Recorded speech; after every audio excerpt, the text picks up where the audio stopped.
Welcome to Alimi Knowledge Center. عزیز طلبہ، السلام علیکم ورحمۃ اللہ تعالی وبرکاتہ۔ آج کے سبق میں کافیۃ النحو کا مقدمہ پڑھنا ہے۔ یہ مقدمہ 5 فصلوں پر منقسم ہے، 5 فصلوں پر مشتمل ہے۔ پہلی فصل لفظ اور اس کی قسموں کے بیان میں، دوسری فصل مفرد اور اس کی قسموں کے بیان میں، تیسری فصل مرکب اور اس کی قسموں کے بیان میں، اور چوتھی فصل ہے عامل اور معمول کے بیان میں، اور 5ویں فصل اعراب اور بنا کے بیان میں ہے۔ دیکھیے، المقدمۃ مبادئ النحو، مقدمہ نحو کی بنیادی باتیں، مبادئ النحو، نحو کی بنیادی باتیں۔ تحتوی المقدمۃ علی 5 فصول، مقدمہ 5 فصلوں پر مشتمل ہے۔ الفصل الاول اللفظ و اقسامہ، پہلی فصل لفظ اور اس کی قسموں کے بیان میں۔ اس فصل میں لفظ کی لغوی و اصطلاحی تعریف کی گئی ہے، اس کے بعد لفظ کی 2 قسمیں بیان کی گئی ہیں اور دونوں قسموں کی تعریف کی گئی ہے۔ دیکھیں تو لفظ کی لغوی تعریف یا لفظ کا لغت میں معنی جو ہے وہ ہے پھینکنا، ڈالنا، اور اصطلاحی تعریف لفظ کی ہے انسان کے منہ سے جو آواز نکلتی ہے اسے لفظ کہتے ہیں۔ ایسی آواز جو حروف ہجائی پر مشتمل ہوں، خواہ حقیقت میں مشتمل ہوں یا حقیقت میں حروف ہجائی پر مشتمل تو نہ ہوں، لیکن مان لیا گیا ہو کہ حروف ہجائی پر مشتمل ہیں۔ ہر ایک کی تفصیل سماعت کریں۔ الفصل الاول اللفظ و اقسامہ، پہلی فصل لفظ اور اس کی قسموں کے بیان میں۔ اللفظ لغتاً، لفظ لغت میں الطرح والرمی، ڈالنا اور پھینکنے کے معنی میں ہے۔ یقال، کہا جاتا ہے، اکلت التمرۃ ولفظت النواۃ، میں نے کھجور کھائی اور گٹھلی پھینک دی۔ یہاں لفظت النواۃ میں لفظ تو نوئی رمی کے معنی میں یعنی پھینکنے کے معنی میں مشتمل ہے، اور وہ لفظت الرحا الدقیقہ، چکی نے آٹا ڈال دیا۔ یہاں لفظت طرح کے معنی میں، ڈالنے کے معنی میں مشتمل ہے۔ واصطلاحاً الصوت الخارج من فم الانسان، اور اصطلاح میں لفظ الصوت الخارج من فم الانسان، انسان کی زبان سے نکلنے والی وہ آواز ہے المشتمل علی بعض الحروف الہجائیۃ، جو کچھ حروف ہجا پر مشتمل ہوں، جو حروف ہجائی پر مشتمل ہوں۔ تحقیقاً، حقیقت میں مشتمل ہوں حروف ہجا پر، کا محمد، جیسے کہ محمد، یعنی میم ہا میم دال 4 حروف ہجا پر مشتمل ہیں۔ او تقدیراً، یا تقدیراً حروف ہجائیہ پر مشتمل ہوں، یعنی حقیقت میں حروف ہجائیہ پر مشتمل تو نہ ہوں لیکن مان لیا گیا ہو کہ حروف ہجائیہ پر مشتمل ہیں۔ اس کی مثال کالضمائر المستترۃ فی الافعال والصفات، جیسے کہ وہ ضمیریں جو افعال اور صفات میں مستتر ہیں، پوشیدہ ہیں، تو چونکہ ان کو پڑھا جاتا ہے،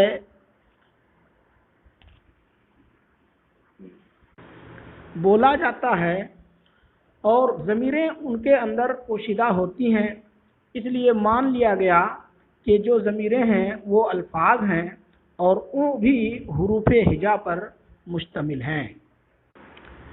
اب یہاں سے لفظ کی دو قسمیں بیان کی گئی ہیں، موضوع اور محمل۔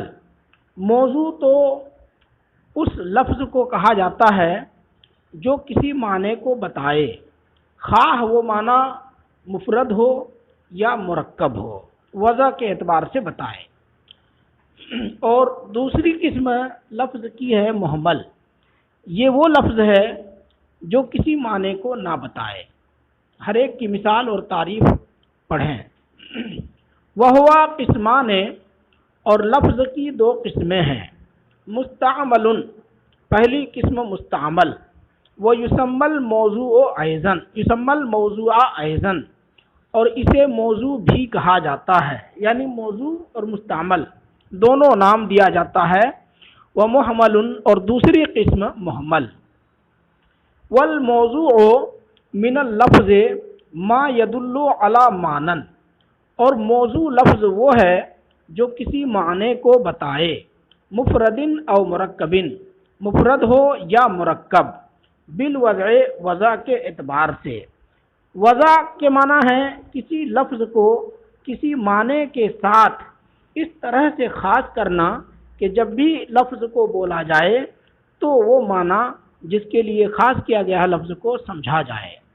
تو اس طور پر لفظ اگر معنی کو بتاتا ہے تو یہ وضع کے اعتبار سے لفظ کے معنی کو بتانا ہوا۔ تو ایسا لفظ جو معنی کو وضع کے اعتبار سے بتائے اس لفظ کو موضوع کہا جاتا ہے۔ وَيُعَبَّرُ عَنْهُ بِالْقَوْلِ أَيْضًا، اور اسے قول کے ذریعے بھی تعبیر کرتے ہیں۔ وَالْمُحْمَلُ مِنْهُ، اور لفظ محمل، ما لم يدل علیہ بالوضع، لفظ محمل وہ ہے جو وضع کے اعتبار سے معنی کو نہ بتائے، جیسے لجورن مقلوب رجولن، جیسے رجل کا الٹا لجر، و طیبن مقلوب بیتن، اور بیت کا الٹا طیب، و دیزن مقلوب زیدن، اور زید کی الٹی شکل دیز۔ تو لجر، طیب، دیز یہ سب بے معنی اور محمل لفظ ہیں جو کسی معنی کو نہیں بتاتے۔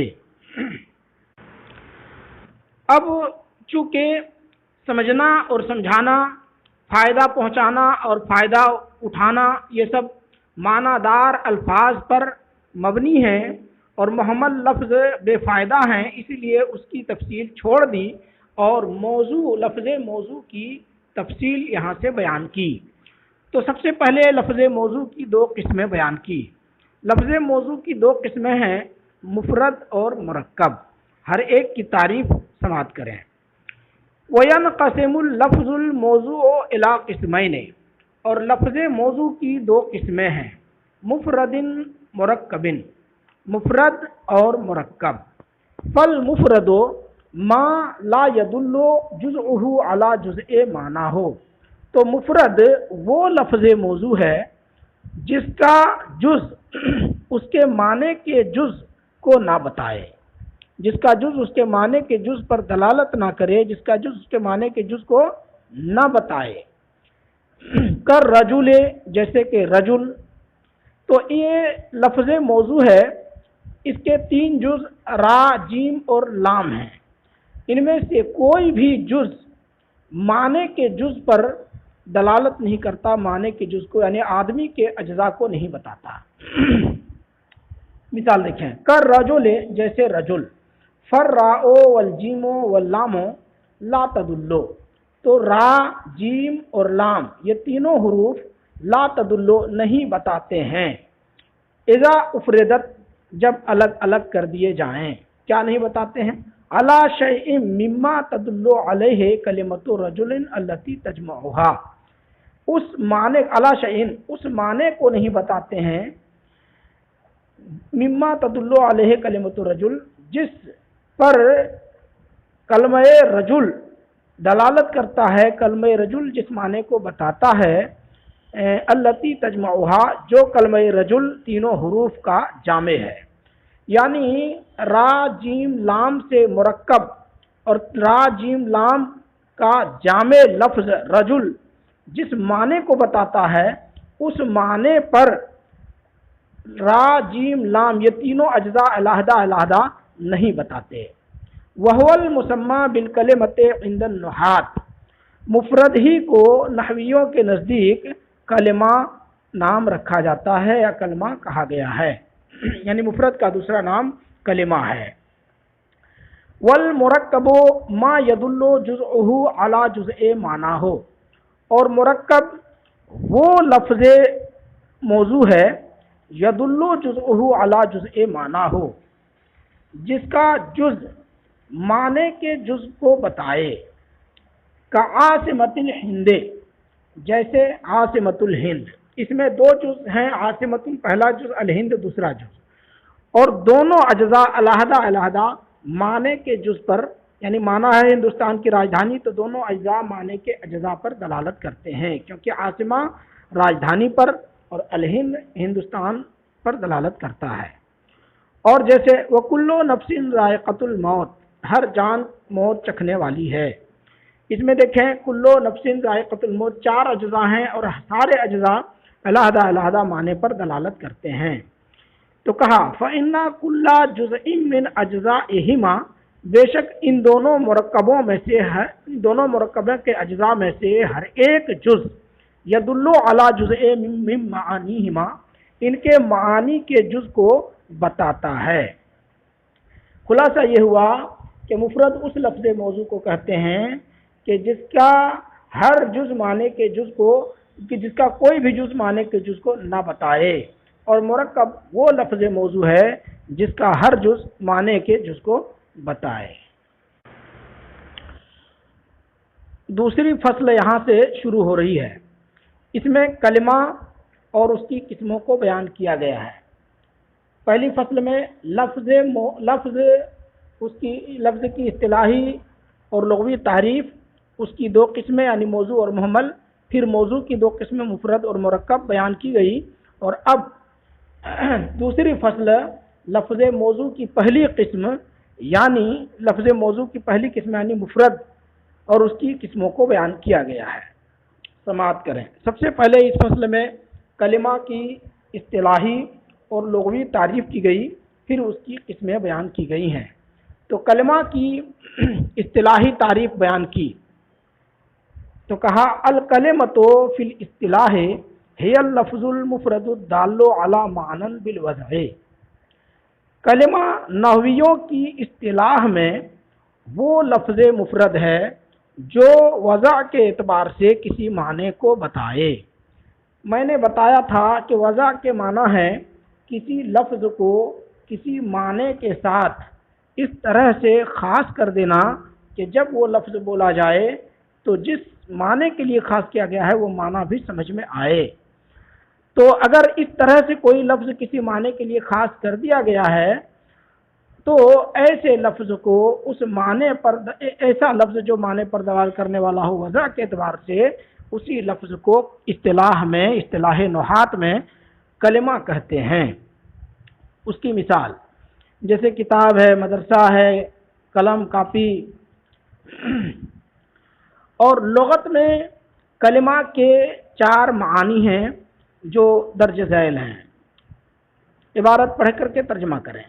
الکلمۃ فی الاصطلاح، نحویوں کی اصطلاح میں کلمہ ہی اللفظ المفرد الدال علی معنی بالوضع، ایسا لفظ مفرد ہے جو وضع کے اعتبار سے معنی پر دلالت کرے، معنی کو بتائے۔ کا کتاب و مدرسۃ، جیسے کہ کتاب اور جیسے کہ مدرسہ۔ تو کتاب ایسا لفظ ہے جو ایک مخصوص معنی کے لیے خاص کر دیا گیا ہے، اسی طرح مدرسہ ایسا لفظ مفرد ہے جو وضع کے اعتبار سے درس کی جگہ پر دلالت کرتا ہے۔ وفی اللفظ تطلق علی ما یاتی من المعانی، وفی اللغت، اور لغت میں کلمہ بولا جاتا ہے درج ذیل معانی پر، چار معانی پر زبان میں کلمہ کا استعمال ہوتا ہے۔ نمبر 1، ما ينطق به الانسان، انسان جو کچھ بولے، مفردن کانا او مرکبن، خواہ مفرد ہو یا مرکب، اس کو کلمہ کہتے ہیں، یعنی بات کے معنی میں۔ اللفظۃ الواحدہ، تنہا ایک لفظ ہو تو اس کو بھی کلمہ کہا جاتا ہے۔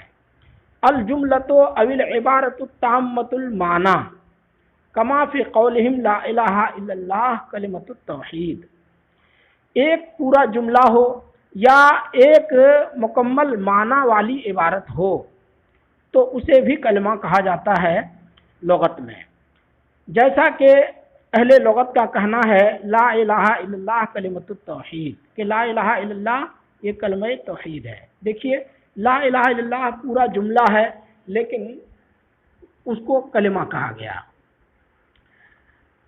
نمبر 4، الکلام المؤلف المطول قصیدتن او خطبتن او مقالتن او رسالتن، ایسا کلام المؤلف جو مرکب ہو، المطول اور طویل ہو، مرکب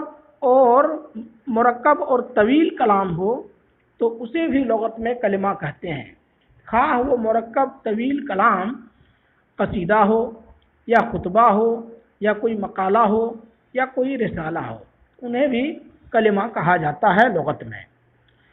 یقال کہا جاتا ہے قال الشاعر فی کلمتہ، شاعر نے اپنے کلمے میں ای قصیدتہ یعنی اپنے قصیدے میں کہا، یہاں کلمتہ قصیدہ کے معنی میں مستعمل ہوا ہے۔ اس کے بعد بتایا کلمہ میں 3 لغتیں ہیں، یعنی 3 زبانیں ہیں کلمہ کے سلسلے میں۔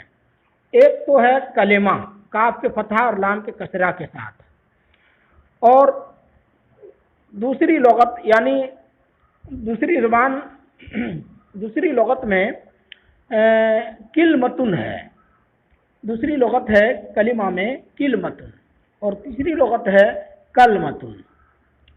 دیکھیں فی الکلمۃ ثلاث لغات، کلمہ میں 3 لغتیں ہیں یعنی 3 زبانیں ہیں۔ کلمتن نمبر 1 کلمہ ہے علی وزن نبقتن، نبقتن کے وزن پر، نبقہ کہتے ہیں بیر کو، بیری کے درخت کا جو پھل ہوتا ہے یعنی بیر۔ وہی اللغۃ الفصحیٰ ولغۃ اہل الحجاز، اور کلمہ یہی فصیح زبان ہے اور اہل حجاز کی زبان ہے، یعنی فصیح زبان اور اہل حجاز کی زبان میں کلمہ ہی لام کے کسرہ اور کاف کے فتح کے ساتھ ہی بولا جاتا ہے۔ وبہا جاءت تنزیل، اور قرآن اسی زبان کے ساتھ وارد ہوا، یعنی قرآن میں اسی کلمہ ہی کے وزن پر کلمہ ہی کا لفظ آیا ہے۔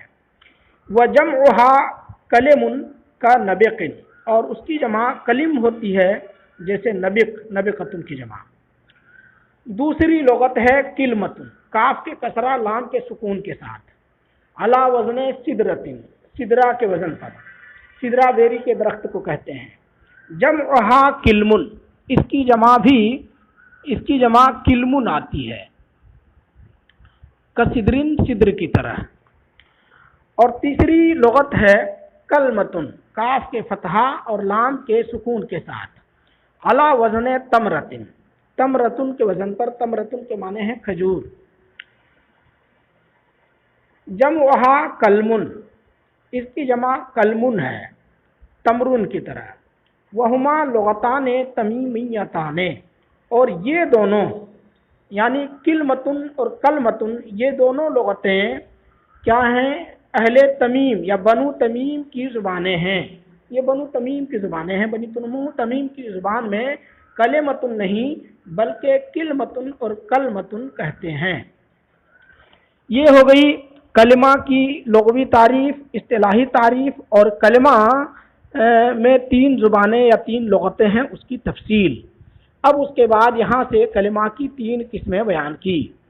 کلمہ کی 3 قسمیں ہیں اسم، فعل اور حرف، اور 3 ہی قسموں میں منحصر اور محدود ہونے کی وجہ اور دلیل یہاں سے بیان کی گئی ہے کہ کلمہ یا تو مستقل معنی کو بتائے گا یا نہیں۔ اگر مستقل معنی کو نہ بتائے تو اسے حرف کہتے ہیں۔ ایسا کلمہ جو مستقل معنی کو نہ بتائے، مستقل معنی پر دلالت نہ کرے، اسے حرف کہتے ہیں۔ اور اگر مستقل معنی کو بتائے گا تو یا تو تینوں زمانے ماضی حال استقبال میں سے کوئی زمانہ بھی پایا جائے گا، ملا ہوا رہے گا زمانے کے ساتھ وہ معنی، تب تو وہ فعل ہے، اور ملا ہوا نہ رہے کسی زمانے سے تو وہ اسم ہے۔ دیکھیں، اقسام الکلمت وہیا ثلاثت اقسام، کلمہ کی قسمیں، اور وہ 3 قسمیں ہیں، اسم و فعل و حرف، اسم، فعل اور حرف۔ والدلیل علی حصرها فی الثلاثۃ المذکورۃ، اور کلمہ کے مذکورہ 3 قسموں میں منحصر ہونے کی دلیل یہ ہے کہ انہا اما ان لا تدل علی معنی فی نفسها، یا تو کلمہ مستقل معنی کو نہیں بتائے گا، وہو الحرف، تو وہ حرف ہے، او تدل علیہ، یا مستقل معنی کو بتائے گا، وہذا، اور یہ اما یقترنا معنی ہو بأحد من الازمنۃ الثلاثہ، یا تو معنی تینوں زمانے میں سے کسی ایک زمانے سے متصل ہوگا، ماضی حال مستقبل تینوں میں سے کسی سے مقترن و متصل ہوگا، او لا یقترنا بھی، یا تینوں زمانوں میں سے کسی زمانے سے متصل نہیں ہوگا۔ فل اولو منہما، تو ان میں سے اول یعنی پہلی صورت هو الفعل، فعل ہے، والثانی هو الاسم، اور دوسری صورت جو زمانے کو نہ بتائے اسم ہے۔ وَإِلَيْكُمْ هَذِهِ الْأَقْسَامُ الثَّلَاثَةُ فِي ثَلَاثَةِ مَبَاحِث، اور یہ لیجئے تینوں قسمیں 3 بحثوں میں۔ اب یہ 3 بحثیں انشاءاللہ کل آپ کو سماعت کرنی ہے، پڑھنی ہے۔